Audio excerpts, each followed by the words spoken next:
Welcome to today's quick guide on how to disable message notifications in a Discord channel. If you've ever felt overwhelmed by pings from a single channel, this short step-by-step will help you reclaim your focus without muting the entire server. First, open Discord and go to your server. Find the channel that's been buzzing with activity and that you want to quiet down. You'll notice your screen refresh with new messages, but we're going to limit those interruptions. Next, long press on the channel name. On mobile, this means tapping and holding the channel in the list until options pop up.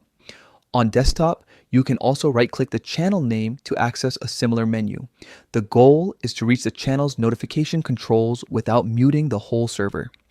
Tap on notification settings. This opens a dedicated panel for how you receive alerts from that specific channel. Here you'll see several choices designed to tailor notifications to your needs. Choose nothing. By selecting this option, you're telling Discord not to push alerts for new messages in that channel.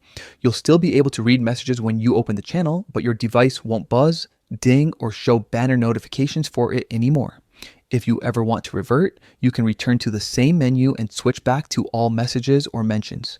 If you're managing multiple channels, you can repeat this process for any other channels that tend to distract you. It's a simple, effective way to keep the parts of Discord that matter visible